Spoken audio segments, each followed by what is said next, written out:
welcome to the Service Orchestrators, the Moxo podcast. I'm Nikhita, and I'm here with my co-host Christy. And today we're very excited to welcome Amanda Luton from Supply Chain Now. Now, they're a top voice in the supply chain industry, a powerhouse in digital media. And in our conversation with Amanda, she shares how Moxo has revolutionized the way Supply Chain Now operates by streamlining production workflows, managing multiple campaigns, and improving client collaboration. Moxo has really become a critical part of their business, enabling Amanda and her team to scale operations while maintaining their commitment to an excellent experience.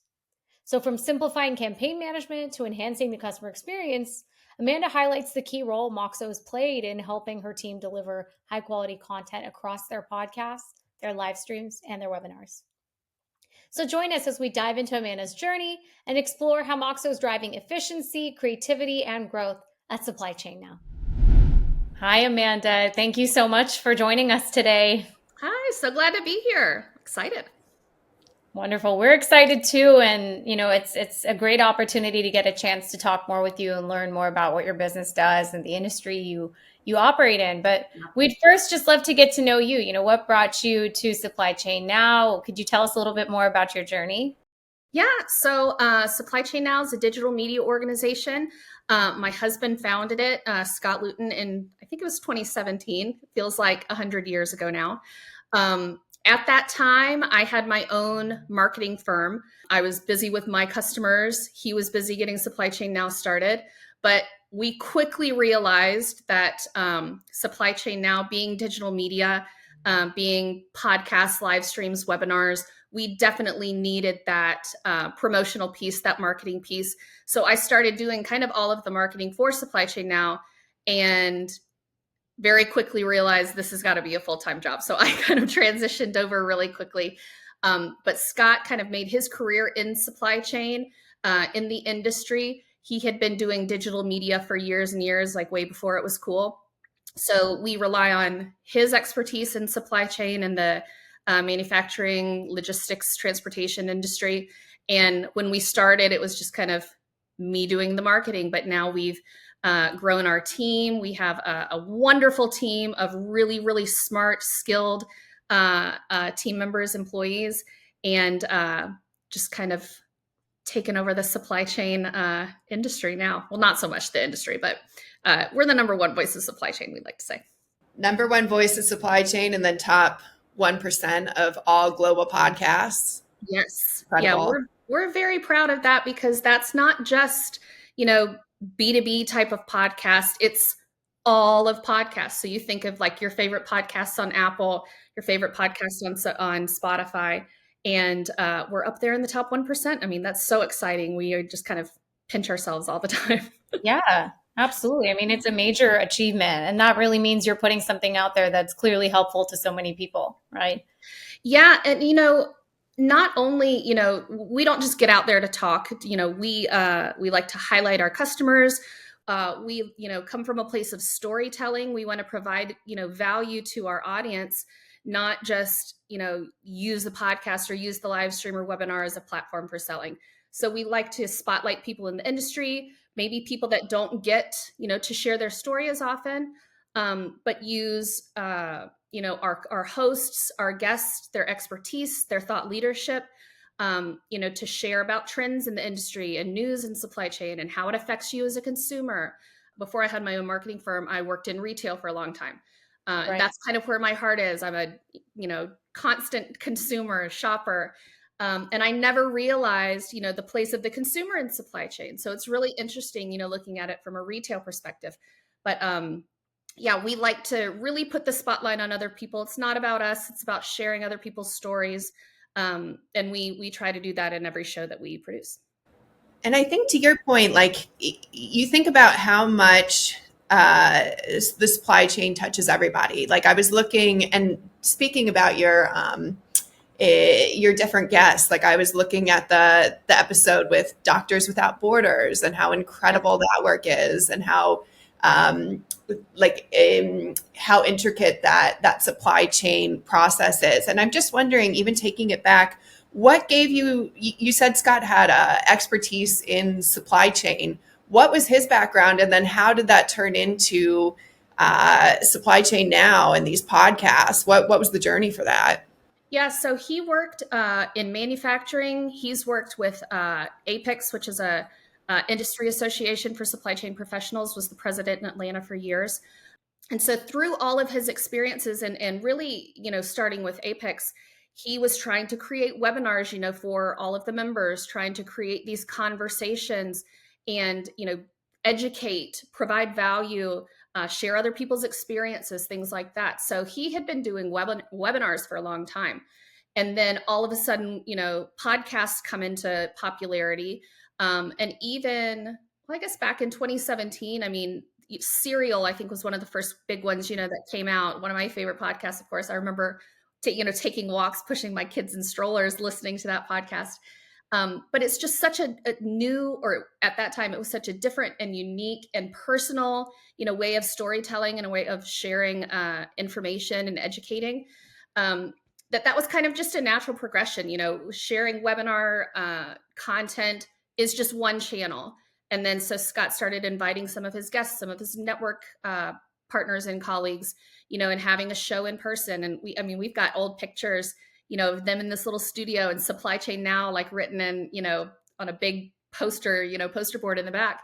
And that's how Supply Chain Now started. But it's really just about sharing information and using different channels and, different ways of sharing that information and what appeals, to different types of people and how that type of content is shared and how that evolution of content is shared. So when he started doing podcasting, of course, it really piqued my interest because I've been ever since I started listening to Serial, I've been such an avid podcast listener. And even like I joke about it all the time because in the car, I don't call my mom anymore. I listen to podcasts. I'm like, sorry, Mom, I've got to finish this up. I'm just like such a constant consumer of that type of content. So when he said that he was getting into that, I'm like, yeah, this is it. I love it. Well, it kind of feels like you're in this interesting like breakfast or lunch or dinner table conversation with a bunch of people, right? I have so many times been, telling my mom or telling a friend like, oh my gosh, one of my friends told me the other day about this story. And then I'm like, wait a second. That was my friend. I heard that on a podcast. I heard someone else talking about it. Yeah, it feels like such a personal way of communicating and a personal way of sharing content. You grow to trust the host and know them, as people, not just as content creators. So it's I think it's a very unique medium, and I think it's appealing to a lot of people. Yeah, and I think it creates community too around certain ideas and topics, right? Like creates community around relating to specific ideas and thoughts that there isn't necessarily as unstructured of a forum until podcasts launched for people to connect in, right? It was either too unstructured where you have these Reddit or Substack threads, right, that people go into, or, a formal webinar, but you're not really learning, let's say, in that type of community-driven way. It's quite different, right? It's still formal. Yeah, and I think that's one of the reasons it's so appealing is, if you go to a conference or you sit down for a presentation or something, you know what you're going to get. Very formal, very straightforward. You're taking notes, you're there. But when you're listening to a podcast, it is informal.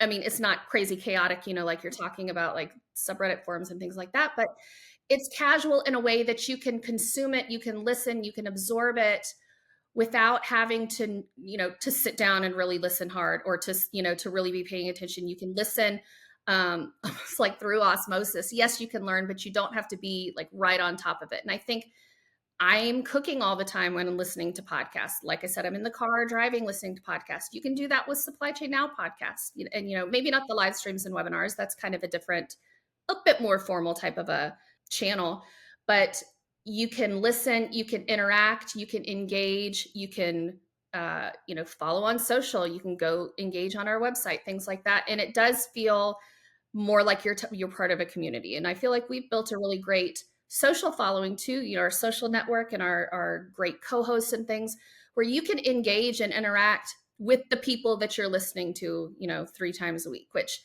I think that's pretty cool. And we love our Supply Chain Now audience and the community, and, really pride ourselves on being right there in there with them and engaging and participating alongside them. And I know, so I was talking about the episode of Doctors Without Borders, but I know that that's a subset of the different Supply Chain Now shows. So can you talk to us about how that grew in the different types of shows? Like there's the overall Supply Chain Now. It looks like you've got a Spanish speaking one, and then Yes. is it Supply Chain Isn't Boring is one of them? Yes, Supply Chain is Boring is one. Digital Transformers, Logistics with Purpose. What we realized pretty early on is that, yes, supply chain is great. We have great, experience and knowledge and background in supply chain, but there are so many industries, that branch off supply chain, and so many great experts in those individual fields, right? So Logistics with Purpose really, that's produced in partnership with our friends from Vector Global Logistics. And they really focus on people that are moving goods or doing things within the logistics industry with a real philanthropy focus. Digital Transformers is really focused on, it's, there's some relation to supply chain and manufacturing in that industry, but it's really focused on the technology and the really cool trends going on in digital transformation. So we know that supply chain is such an enormous field, so many, individual segmentations. And we didn't want to kind of limit ourselves just to supply chain when we have this network of really wonderful colleagues and connections and friends that can really speak to these really, really closely related topics. But you can, narrow it down and get down in these niches with folks and really communicate more specific types of information. So we love all of our individual programs, and it's really fun to see, how they're growing, what they're doing, and how we're moving within those individual programs. And it really makes for a nice big family of Supply Chain Now programs and hosts and audiences and everything. Yeah. And I'm sure it kind of gives you opportunity to dig deeper in one specific area, right? And each area Absolutely. you're able to go deeper than you would if it's one cohesive, say, story, right? Yes, exactly right. And like I said, supply chain is such a huge industry, and you can dive super deep in these, individual segments. Whereas, some people, know a little bit about everything, which is totally fine. But there's also that segmentation of our audience that really wants those deep dives. And so with our individual programs, we can do that because our hosts are amazing. They're experts within their field. Kevin L. Jackson has literally written the book on digital transformation. He's written like 3 books on digital transformation. So they know what they're talking about, and why not, take advantage of their knowledge and the information that they have to share when it's right at our fingertips. So it's really fun. And were there any specific, say, scenarios that made you think, I need a way to implement digital transformation in my own journey of producing this podcast, right? Like, how did you say, okay, I'm shifting over, I'm taking this on full time, I'm building this whole program, right? That's a lot of operational organization, right? How walk me through that journey and walk us through what made you think, okay, I need to find a new way to do this, right? Yeah. So we have a small but very mighty team. We wear lots of hats, from production to marketing to customer experience to, the real operations. And we're focused, and organized. But also we're only, a small group of people. And for all of the programs, all of the shows, until at the beginning of 2023, we started producing 3 podcasts a week for Supply Chain Now. Previous to that, we were producing 5. We produced a show and published a show every single day. But then we transitioned to 3, and we're like, all of these moving pieces have to be managed for all of these programs. We have guests, we have hosts, we have the clients that are coming on. We have information about the guests, their headshots, their bios, all their social handles. All of that has to be managed, has to find, we have to find a home for it somewhere.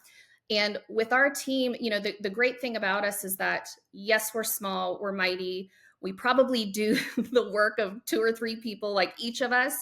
But what we were, even though we're so organized, even though we're so detail oriented, what we were realizing is that we need some sort of a system to organize and to manage this all, right? And we're very scrappy, and we're very I don't know, self-driven or something. We like to, if we can't find what we're looking for, we make it ourselves, right? So we tried spreadsheets, we tried forms, we've got all of these different organizational styles and ways of trying to put together some sort of a management system. We use lots of other internal tools like Slack and Asana for our internal project management. But we knew with between 45 and 55 active clients, we needed some sort of a customer and like campaign management tool to really keep track of everything for ourselves, yes, but then also give our customers an opportunity to to have access to those plans and those campaigns as well. So it started off initially getting those internal tools created or solutions found. So we started using Slack and Asana. Asana is, I call it like our production Bible. Everything, I mean, I would sooner lose my wallet than I would like lose access to Slack or to Asana. And then we started using Moxo just at the beginning. Oh gosh, I don't even know when it was, several months ago. And it's just been kind of revolutionary as far as another tool in our pocket to manage all of the details and all of the assets that go along with all the production that we do. And how did you find Moxo? Like what specifically were you looking for? And then how did you know this is the right fit? Yeah. So I guess it was my colleague who at the time, her name is Catherine. She was the customer experience manager. She has now been promoted and is our director of sales. But she was really in charge of managing all of these customers. Like I said, at that time, we were dealing with like 45 active campaigns. And a campaign for us is a contract with a customer where we have multiple production assets. So it could be 3 webinars over the course of 6 months, or it could be, a series of 6 podcast episodes, 1 podcast episode a month. Anybody that's done media or production knows that a podcast is not just like, showing up and recording and then, you push a button and everything is done for you, right? There's organization. You've got to go through an agenda, prepare questions, get this scheduling. There's all the details of production, all of that stuff. And that has to be, saved somewhere. We have to follow up. You have to get input from the customers and from the guests. You've got to have all of the emails and, there's just 1,000 things, 1,000 tasks that need to happen for one show, not to mention 45 campaigns of 3 or more shows or, whatever goes into it. So she, I think, was getting a bit overwhelmed with all of the details and like, how in the world am I going to keep up with this? You can only set up so many Google notifications or whatever on your calendar. So she started looking for tools. We tried to create, originally we had these campaign workbooks that we did like in Google Sheets, and we did it all manually. And then we would just duplicate it for new campaigns. Wasn't working great. We tried all of these things that we created ourselves. But then, honestly, I think it was, a search engine. She just came upon a list of good customer management tools, found Moxo, took a look through the website, got on a call, an initial call with one of the sales reps. And she and I, the way that Catherine and I worked together at the time, very similarly, we rely on checklists. We're very process driven, very systematized, because for all of the tasks and all of the responsibilities that we have, if there's not a system, there's no way any of it gets done, right? We'll forget everything. So she and I worked the same way. And she was like, I think we need to look into this a little bit more. You need to check this out and see what you think. She's like, I think I really like it. And she's like, I think you probably will too. I was like, it's a pretty good bet. And so I started looking into it. I'm like, can we buy this tomorrow? Like, when is this, the soonest that we can get this going? So we got on another call, walked through the dashboards, figured out the workflows, all of this stuff, how you create templates and things. And there was hardly any convincing once I was able to get in and work it a bit, and knowing that Catherine and I were going to be the ones really in Moxo, utilizing it, sharing it with the customers, creating the workflows, creating all of the processes. I mean, it was a no-brainer. It was a piece of cake. It was so intuitive and so user-friendly. We're like, if we can just, get our customers to use this, it'll be a piece of cake. But with the number of tasks and the number of details that we put into our production processes, we had to have something that would keep us organized, and then something that the customer could access to. And this was by far the best thing we found. That's incredible. Long answer, but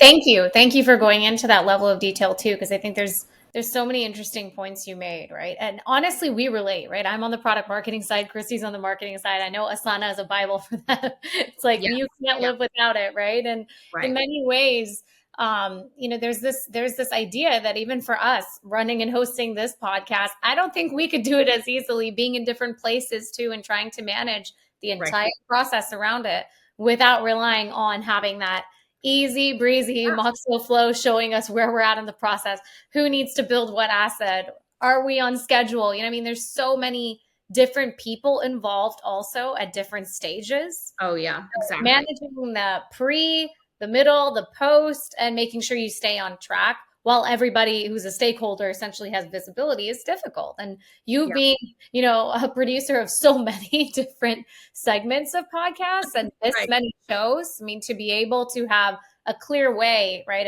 of visibility to show you here's where you're at, and a way to track every single part of the process is critical, right? Yep. Well, and you made a good point too, in that when you're producing, assets like this with all of these touch points, all this information, we have this amazing production team. And prior to using Moxo, our main communication tool with customers is obviously email. But if the person that needs to get, the guest information form is not on that email thread, we have to dig back through the email to find that information, forward it to the right person. Maybe they get the attachment, maybe they don't. There's so many missing pieces there that email, of course, is great. Email is never going to go away. We're going to keep emails forever. But having a centralized location that everybody has access to, that everybody can find what they need, it's stored right there. We've got our workspaces for every new customer. It's a piece of cake to find what you're looking for. We had been scrolling through, and at the time we were using Outlook. We have since switched to Google Suite, but we were scrolling through emails trying to find, the headshot of XYZ guest or the Twitter handle. It was just like, and of course that's even still using Asana as a project management tool. Even within our Asana campaigns, it was just not quite as easy as having Moxo, where the customer, submits their information. It is stored right there. It's not us getting an email and having to put it in Asana.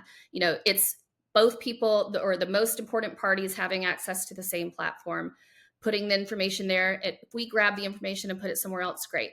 But everybody has access where they need it. So, like I said, kind of initially, we have no problem creating our own tools when that makes sense, or when we're looking for, or what we're looking for doesn't exist yet, right?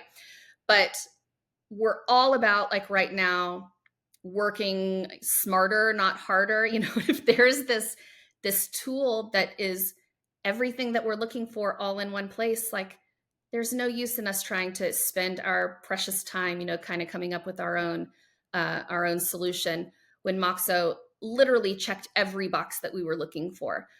We could have everybody added to the workspaces that needed access to that campaign. Everybody is assigned the tasks that they need. Yes, they can access the other ones if they need to, but they're not overwhelmed with being on an email thread full of, 99 emails out of 100 that they don't need. It just provides kind of the access, the level of access that we need and that we want, and that doesn't overwhelm the rest of our team. And just making the whole communication process and the whole customer experience so much easier, so much more seamless, so much more organized, which, if there is anything I need, in my life, our production team needs in our life is really great organization for the level of, production we have on just a daily basis, much less like a monthly, yearly basis. Oh, absolutely. And I also feel like when I just hear that, right? And here's the interesting thing. pretty much every case you go to, right? Whether in your case, we're talking about managing this entire program of podcasts and shows and needing that level of tracking and visibility. But the crazy thing is I can talk to somebody who's using Moxo for, a completely different use case today. Yeah. And some of those pain points, if you took out the industry, are similar, right? Yeah, exactly. exactly. And then that's the core of it. We all have that same goal, which is you're trying to drive the completion of some level of action, whether it's a single action of getting an approval on something or driving somebody to say, can you just pick a time that works for you? Just send me the asset, right? A simple document collection. And you lose so much time sometimes in just trying to complete a few of those actions because of the people involved, the going back to those email threads, finding, was it on email 20 of, 80 something that somebody said that? Yes. And it's default, right? And then someone says, oh, I'm on my phone. The attachment isn't downloading. I'll get to it later, right? That is so true. We were on a kickoff call this morning for a new campaign that's launching, and he was great. Everything was going really well on the call. And he was like, so, with our next steps, will you send me an email or, how do I get back in touch with you? I'm like, email is great. But honestly, if you want a quicker response, the best way to get in touch with me is through the chat in your Moxo workspace. I'm like, I don't know about you, but my inbox right now, particularly with everybody, wrapping up end of year things, is overloaded. I get email notifications all day long. And I'm like, I know that if I get a Moxo notification, that is a priority because that's an active campaign customer that has a question or needs something or has submitted a form or whatever. I will absolutely get back to that faster than I hate to admit that I'm going to get back to an email. And he's like, oh my gosh, I know exactly what you mean. Our inboxes are insane. I don't even check my emails anymore, which I'm like, that's exactly why we need Moxo, because I need you to, if I have a question about your campaign or about your webinar that's tomorrow or whatever, I'm not just pinging you to say, hey, like I need some information to make sure that this is a successful, asset. And so, Moxo kind of cuts the fat out of, everything else. It gets right to the focus, gets right to the priority communications. And you're absolutely right. It's true for, production industry and for media. It's true for them in supply chain, the supply chain industry. I mean, and it doesn't even have to be obviously supply chain or manufacturing or whatever. It's, banks, it's retail, it's you name it. Everybody needs to get in touch with their customers quickly, easily, and have their customers be able to access their information too really quickly and easily. And I know that I sound like I'm just sitting here selling Moxo, but it truly is like the perfect solution, for that great, excellent communication and that excellent customer experience that we really pride ourselves on providing. It makes a lot of sense too. It's not just like easier and more efficient. It's faster, it's very valuable, and it creates that great experience that we want for our customers.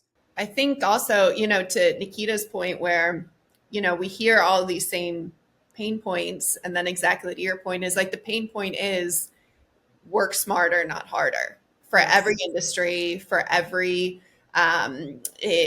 business. And so that's why we hear that those same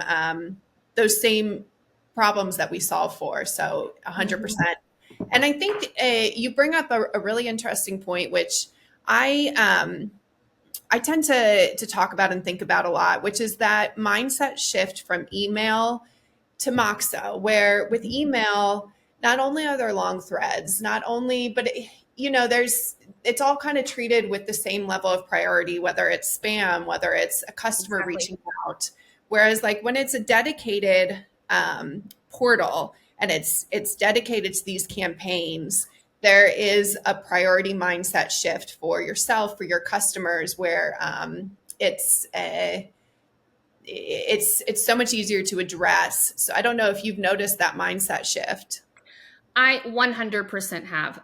I was actually thinking about it the other day, particularly like as I'm buying Christmas presents and, a lot of things, obviously it's really a lot, just Christmas present related. But I have been downloading a lot more apps recently, like shopping apps. The Old Navy I've been burning up, Target app, all of these apps, because yes, I love to receive, my Old Navy email coupon for 20% or, whatever. But when I get that notification through an app or through something a bit more focused and direct, I see that notification. I'm like, oh yeah, I want to get 50% off pajama bottoms today or whatever it is. And I think it's kind of the same idea, instead of just all going into one dumping ground that is my email inbox, even with all of the filtering and all of the folders you can create and all of the different ways you can organize your inbox. And I probably need to do a much better job at that. But there's just nothing quite like having that direct notification from Moxo coming in. I know right away, like I said earlier, that's an active campaign partner that has a question for me or that has just submitted some information that I've been waiting on. It's that direct information that you're right. I can prioritize that notification coming in. Whereas with, an email coming through, it could be one of 1,000 things. It absolutely could be a customer with a question, or it could be, one of my colleagues with a question or some information to pass along. It could also be spam. It could be a sales email. It could be one of a million things. But when I'm able to break it down, and I used to not like having a lot of apps on my phone. I was just like, I'll just shop, through Chrome. I'll just Google it, whatever. But now having that specialization, I feel like it provides a better experience.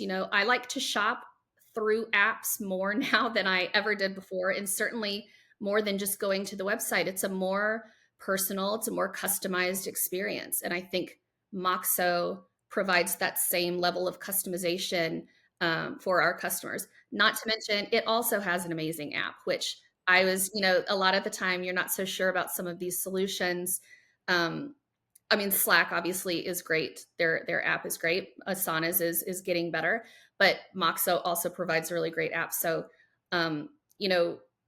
with being small business owners, it's hard to create those boundaries at home. We're constantly working, which is okay with us because we're small business owners, kind of comes with the territory.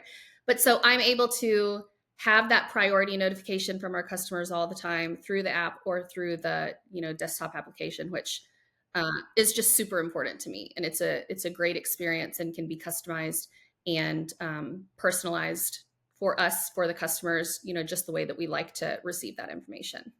Totally. And I think that you make such an interesting point on two facets, right? One being this whole concept of service through an app.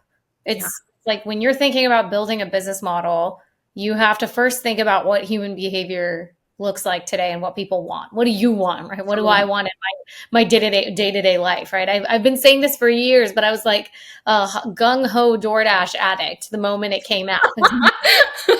In my truest laziness form, like how amazing I can order food and have that context set for me and have that whole life cycle. We were Instacart early adapters, like before COVID. I'm like, I can order my groceries. Like I don't have to go in person. I will pay whatever you want. Exactly. And this is the thing though, these modern conveniences, this whole concept of the app, I feel like you highlighted it exactly, right? You set context from the moment you enter that app. The problem is with email, it's now become our spam overload in a way. Yes, you can create folders. Yes, you can create organization, but the context is whatever's coming in is being pushed at you. Versus when you're going to an app, you're entering that destination because you want something, right? It's a pull versus push model. And that shift to pulling data in general, I think is something we all crave nowadays. Why do we like to listen to podcasts? Because we want to pull information based on our interests. And that the whole world around us has changed to that model. And I think in a way, one of the last things to change, because arguably it's the hardest, is managing B2B relationships, where it's not as simple as B2C, right? Like you and I go into my shopping apps for sure all the time. And oh, I got that notification. Great. I have this cart. But do I really need to talk to somebody or engage with somebody or have multiple people in that process? No, right? Right. But the difficulty comes in when it's, there's 3 people who need to be involved and there's documents that need to be signed. And so you're absolutely right. Even from the perspective of Moxo, the way we thought about it is, how do you set that context, right? Whether it's the app itself or each workspace, right? Each workspace and workflow sets the context for what you're doing in that particular area, right? Exactly. And I love that part about it too, because Yes, a lot of our campaigns are very similar in that our three main production assets are podcasts, live streams, and webinars. We have a very specific workflow for each of those, right? But also, all of our customers are different, and all of the content that they're creating is different. And the arrangement or the selection of the different assets they have is different. Some of them, we're squeezing 3 assets into 3 months and we're whipping things out left and right. We're nonstop on social. Some of them are, spread out over the course of 6 months or over the course of a year, and we're doing this constant promotion. So with Moxo, yes, we can create workflows with really great standardization, templates that we use over and over again, but also we can create these really customized, I call them modules. I don't know, that's just, I kind of created my own Moxo terminology. But we kind of create these modules so that if they have a different promotional plan, we can outline that specifically for them. We can, spread it over the course of a year. We can schedule meetings in Moxo if we need to, rather than having to rely on email. There again, it just creates that priority notification or that priority communication. But I love how we really can use Moxo for all of these different campaigns, all of these different customers, and customize the experience. Because, like I said before, yes, they're kind of all the same, but they're absolutely all different too. And it's not just kind of a one size fits all thing necessarily, because we've got to break it out all different, in different shapes, forms, lengths, asset numbers. We've got, matter of fact, we have one customer that we have podcasts over the course of the year. They like us to submit information prior to scheduling the podcast episodes. So we've created all these new forms for them. And so now we can save them in Moxo. And if we have another customer or another campaign that comes up similarly, we can then duplicate it for them, make those adjustments, and move on and kind of continue experimenting with all of these great customization, or customizable, I guess, workspaces and modules, while still keeping that systemization that I love and live and die by on a daily basis. It's the best of both worlds. Obviously, it's creating or maintaining the standardization and the process, but also getting creative and being what the customer needs us to be. Because that's a big part of what we do too.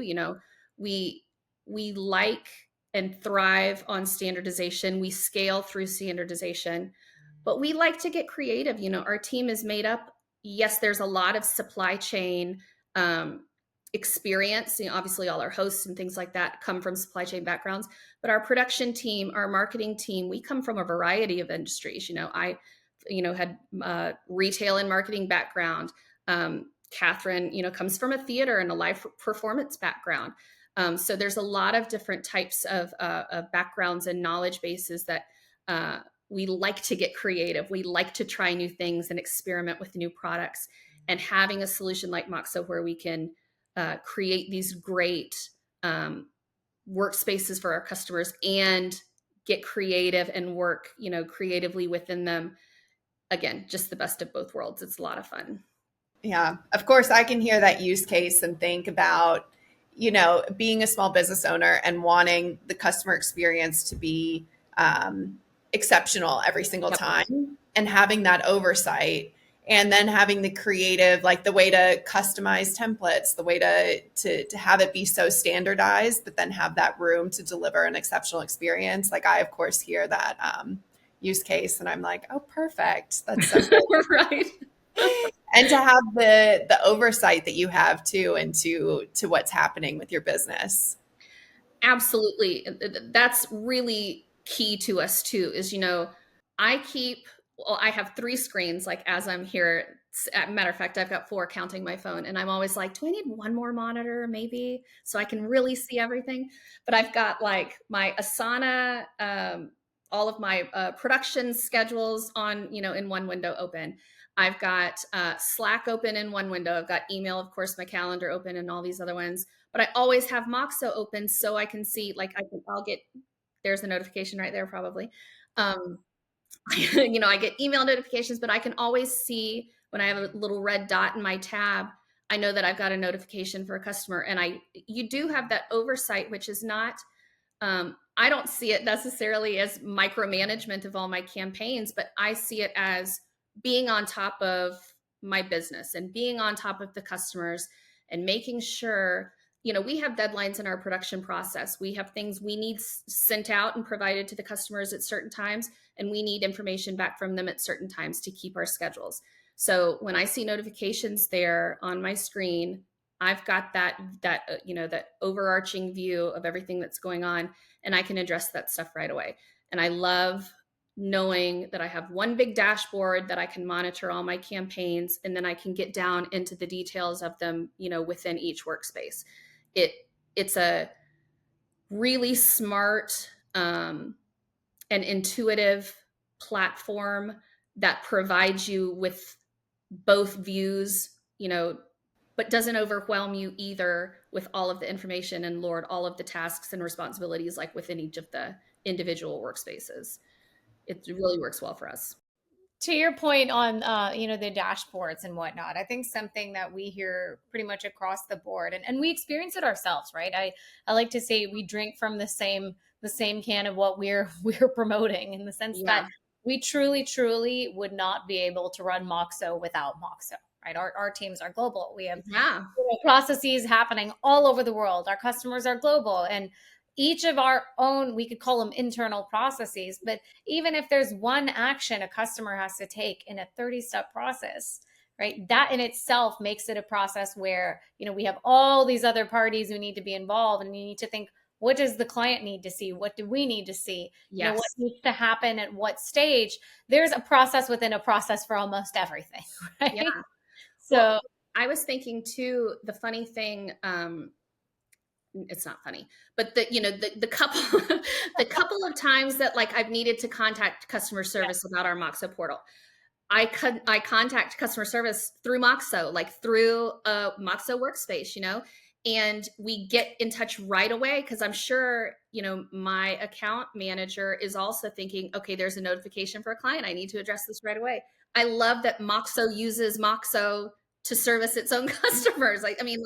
Duh, it's so smart, but also, you're living and breathing the project or the product that you're selling. You're using it. So not only are you, selling the product, you're utilizing the product constantly. And that's honestly very smart, because, you see a problem as you're working with your customers, you can fix it right away, and it's fixing another, a problem for another customer.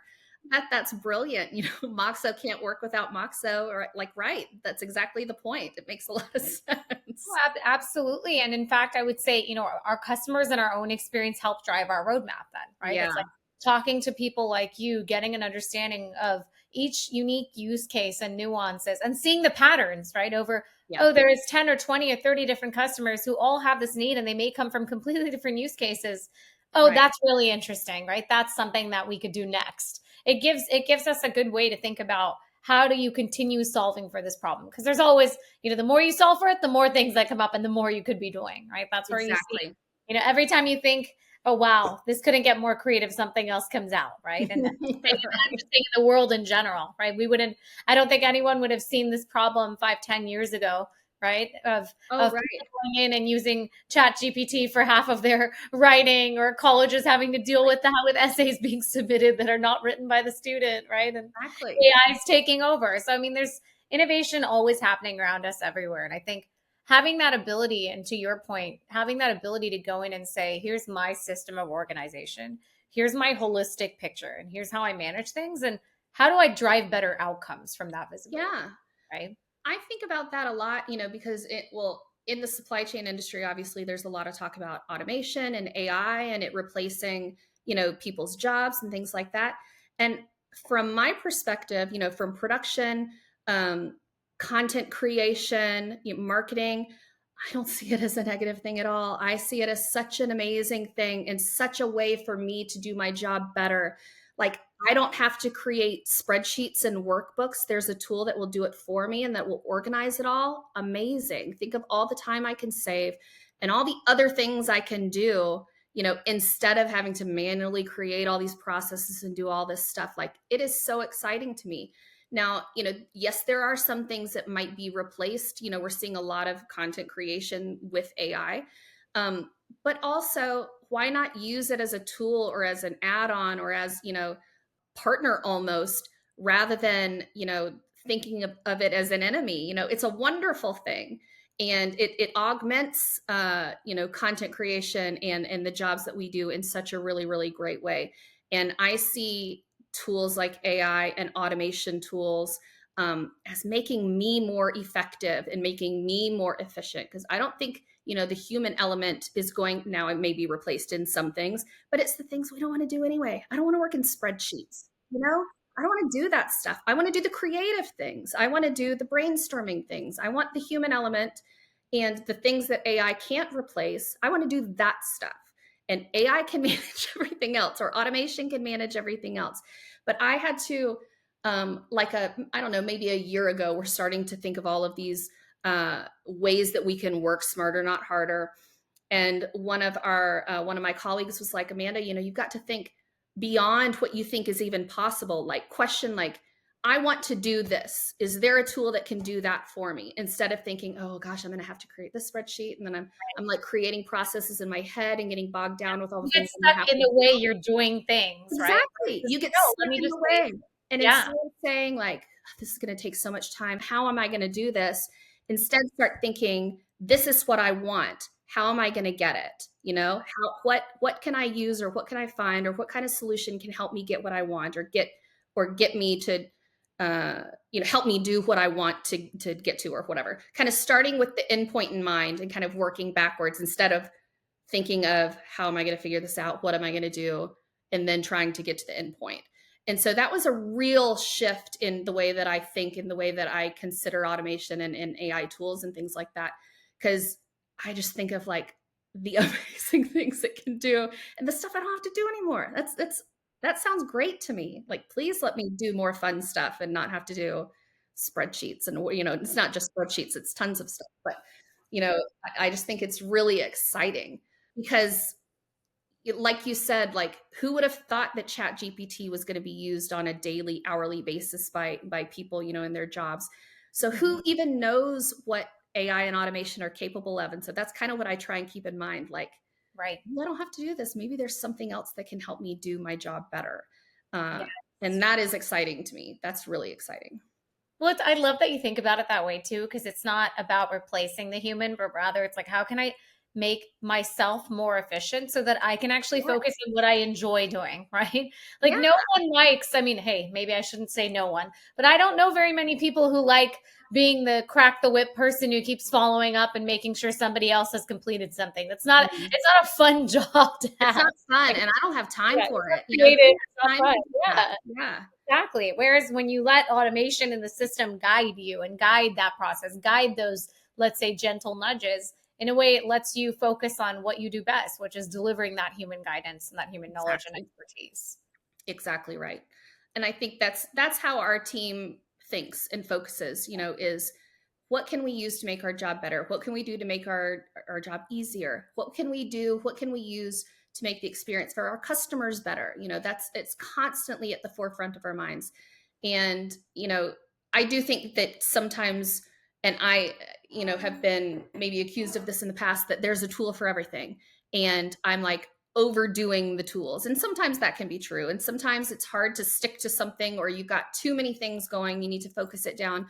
But really, a lot of the time, we'll stop using, or we'll eliminate things that are not efficient or effective pretty quickly because we won't use it. We just quit using it. But if we stick with something and we realize this is really working, this is really making my job easier, of course, you're going to keep using it, right? So our team is really kind of dedicated to doing what we need to do manually and knowing our strengths, knowing our challenges, knowing, where we do need some augmentation, where we do need some automation assistance, and then stepping forward into those solutions and using those, to make for more efficient and more effective uses of our time and our productivity. Absolutely. And do you think in this journey, right, it's so amazing to talk to you and kind of think about how your mindset is so innovative, right? You're very focused on seeing technology as a friend to you, right? Yes. And I think it clearly sounds like you were early on in that, even from being able to create this medium of a podcast and have all these different segments. It's a very forward-thinking mindset, and how to approach creating something more approachable for people around the world, Yeah. right? And from that lens, right? I'm just curious, are there goals that you have for your business, and where do you see things like Moxo fitting in? Are you looking to expand through this model, or where has it given you an opportunity to grow your business more? Are there any things you've noticed, right? Yeah. I mean, I will say, I appreciate you saying how innovative I sound, because I just don't feel like that's not how I see myself. Because I remember, this was probably, it was post pandemic. So maybe 2021 ish, 2022 ish. Our production, Bible at the time, we called it the Master P, because it was this big master spreadsheet document of all these production schedules and all of this stuff. And I'm like, I'm not good in Excel. I'm not good in sheets. I don't know all the fun formulas and all the cool things you can do. So it was basic. It was color coded. I knew the system. It was like a secret language. And it's like trying to explain things to people. It was totally like, interpreting, teaching somebody else literally a new language. So I was really stuck on that for a long time, because I saw, transitioning to a tool as really scary, really intimidating. I'm going to lose all this. I know how this works. Why should I switch over to something new? And we had another colleague that started working with us that he was, really experienced in Asana, and is like, I'll help you switch this over. We switched it over, and it's like life changing, obviously, all of these tools and rules and automations, all these cool things you can do. So that was probably in 2022 that we switched over. And that's when it, kind of when the light bulb went off, like, look at all the opportunities. I don't have to do all this myself. We don't have to teach each other this secret supply chain now language in the Master P. We can have people join us, new team members or new consultants or whatever can join us, give them access to Asana, and then they've got, the keys to our production process, right? So I've tried to be thinking of kind of that same idea as we're growing and scaling our business and working more in Asana. And it's kind of, as we transitioned from managing customer relationships and all our campaigns through emails and through phone calls and through spreadsheets and forms, transitioning everything into Moxo, we now do have that opportunity to manage way more than 45 to 55 active campaigns at one time, because if maybe I don't need access to some of these workflows or to some of these workspaces. And, our production assistants and our social media manager, maybe she's the only one that needs access to it if it's just a promotional campaign, or our email manager if it's just an email campaign. We've got so many more opportunities for growth and for scalability and access and better customer experience because of our Moxo workspaces, because of all of our workflows and all of our templates we've created. So adding new customers or adding new active campaigns is not nearly as overwhelming as it had been before, where poor Catherine was managing, 150 points of contact, for all of these active campaigns, and, thinking, okay, when is their live stream information form due? When am I supposed to send the run of show? That stuff is really difficult to manage for one customer, for one live stream, much less 45. So when we switched everything over to Moxo, that job became so much easier to manage, so much different. And not only for us, obviously, it was such a good value to our customers, because previously they couldn't access, once they submitted an information form about what they wanted their webinar topics or their webinar questions to be about. Once they submitted it to us, it was gone, unless they had saved a copy, they never saw it again. We could keep it, we could email it to them if they wanted to, but now they can access it. We can provide timelines and workflows and give that, more visibility to our process to them. So having workspaces for all our campaigns within Moxo now we can take on more business. Like, how exciting is that? Everybody wants to, you don't want to tell customers and like, no, we're too busy. We can't, we're too overwhelmed with the customers we have. We don't want to do that. So, going forward into 2025, we're adding more production, we're adding more hosts, we're adding more programs. We're growing. We're already a global organization, but we're increasing our viewership in new markets globally. So, none of those things would really be possible at the rate and at the scale that we're doing it without a really great organizational tool, customer management tool, customer experience tool, like we have in Moxo. So it's game changing.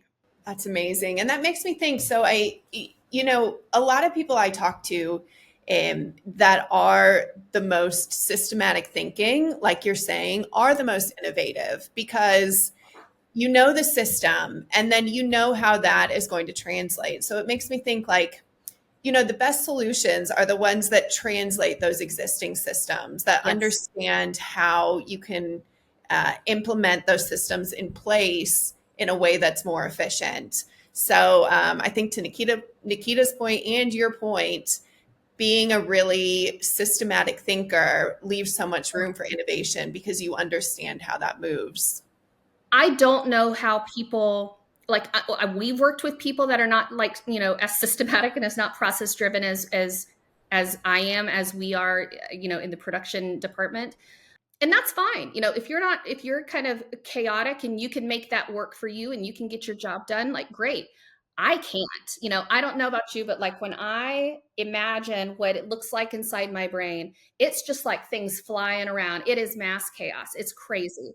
So if I am able to kind of streamline some of the things I do over and over again, if I create a system, if I create a checklist, if I can organize and create some system, some process to some of the crazy stuff that's flying around in my brain, I don't have to worry about that. I don't have to think about it anymore.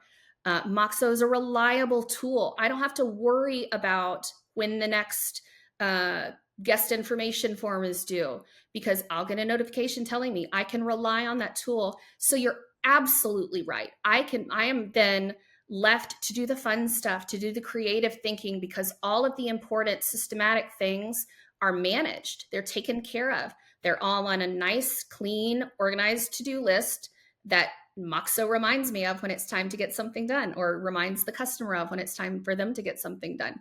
So those systems, that process does absolutely then allow for you to be more creative, to be more innovative, to have a lot more fun, to create new products, to create new, channels of promotion. And, when we didn't have those systems, I mean, I've always had I live and die by to-do lists, even though I do a ton of still, digital to-do lists and things, but I still live and die by my Post-it notes and things that I write down. But if I didn't have those systems, if I didn't have that stuff, figured out and organized and in a reliable place, I would never have the time to do the fun stuff. And, way back before, when we didn't have everything systematized and we didn't have such a great process, it was hard to get creative things done. We were treading water in the day-to-day of all of our, immediate tasks that we needed to take care of. So an organizational tool that is reliable, that sends notifications, that prioritizes that stuff I have to do all the time, it gives me the time and the space and the opportunity to get a lot of the fun stuff done, which I think is also why we're going to have a killer year in 2025, because we've got that opportunity and that time to brainstorm and to get creative where we have not had that time or that space, created for us before. So I didn't even really think about that until just now, actually. I think that Moxo is one of the reasons that we have that space and that opportunity to get more creative now. And in production and in digital media, in, podcasting, live streams, webinars, yeah, you can do the same thing over and over again, but it's boring. You're going to lose, audience. Nothing is going to be fun and new. And people need new. They need evolution. They need, excitement. They need some fun, creative, different voices or different formats. And we're getting the opportunity to do that now, which is, here again, really exciting. Love that.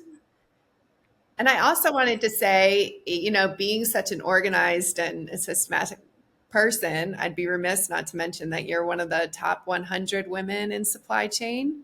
I was voted a couple years ago. That was totally an honor, totally unexpected, because there again, I don't, maybe I need to reevaluate this way I see myself. I think. 'Cause I don't see myself as a woman in supply chain necessarily. I see myself as a woman in production, as a woman in leadership, as a woman in marketing. But I suppose, creating content for the supply chain industry, I kind of am a woman in supply chain, I guess.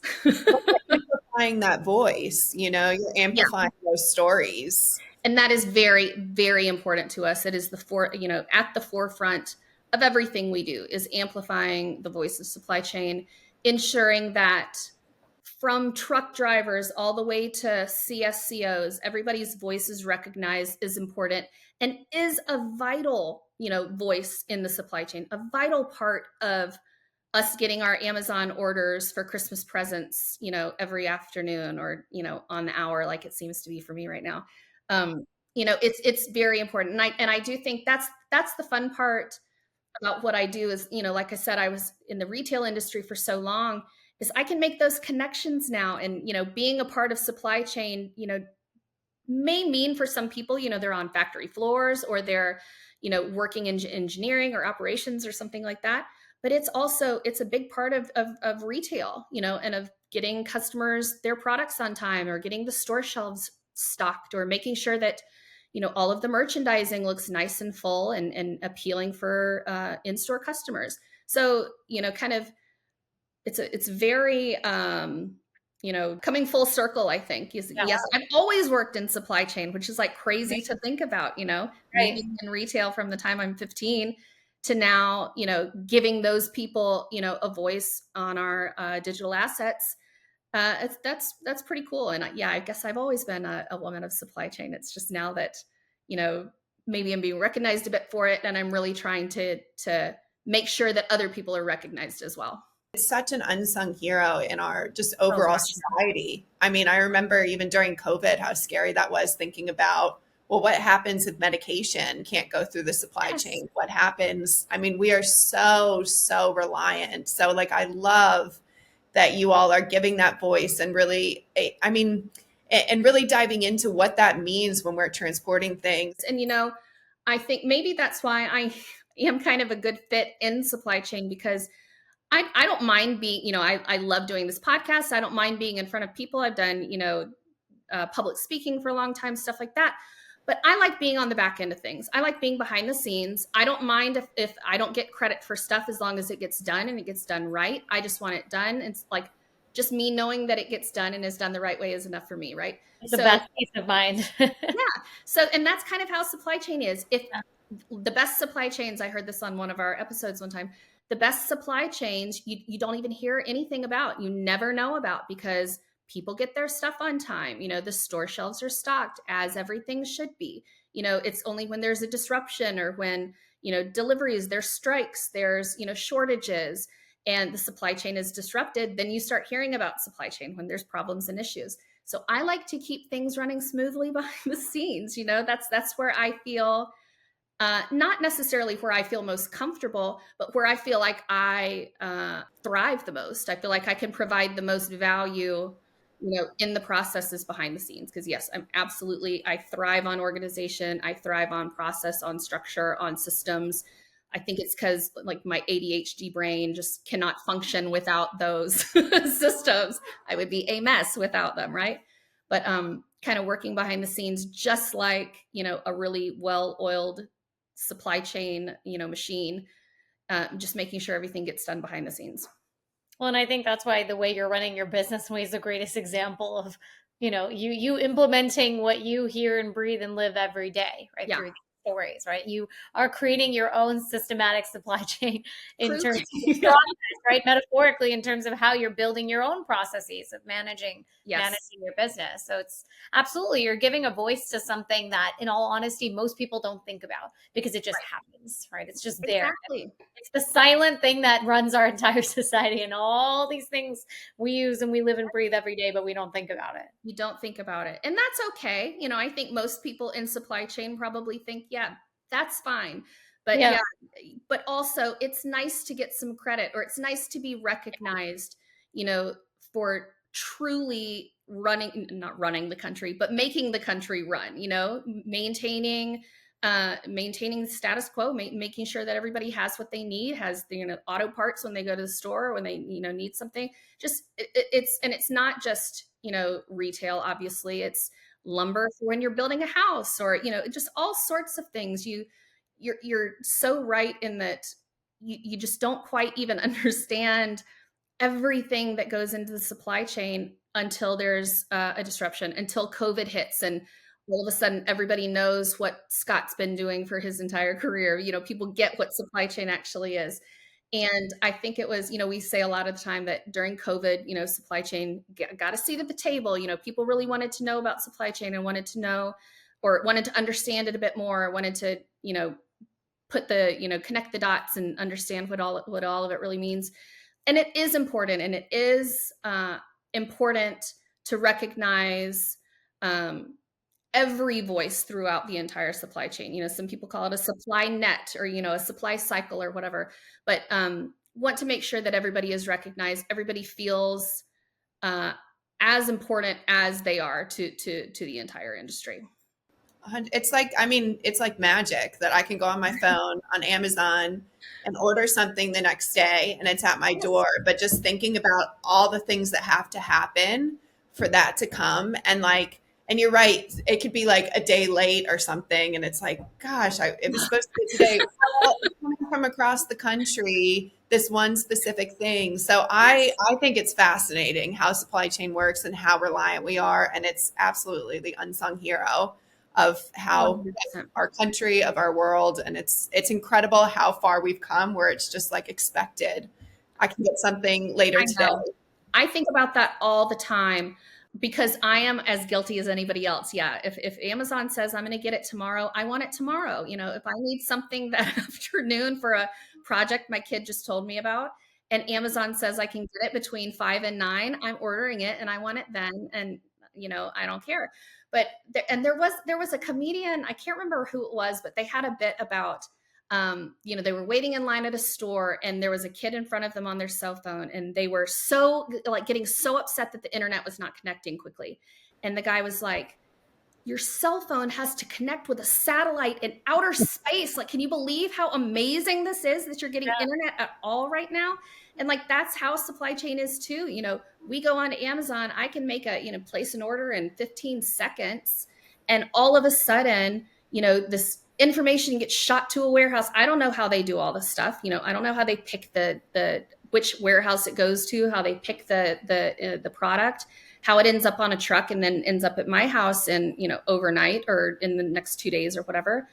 But I do love it and I appreciate it. And you better believe that I'm grateful for the people that can make that happen and can ensure that I get my orders on time and ensure that the marker set that I got for, you know, my 6th graders project is the one that he wants. You know, it's amazing. It really is amazing. We take it for granted because it is so easy now. But when you sit back and really think about, you know, everything that goes into that, just like everything that goes into each of our podcasts or each of our webinars, really is amazing. And no, I don't need, you know, somebody to shake my hand and thank you every time we have a webinar, but just that recognition once in a while is really cool. And I think a lot of people within the supply chain industry would agree.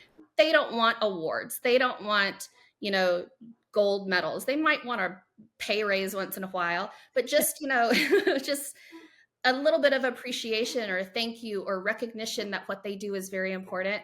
It really goes a long way. And it really leads what we do. You know, we call ourselves the number one voice of supply chain. We are the number one voice of supply chain. People are listening, they're participating, they're engaging.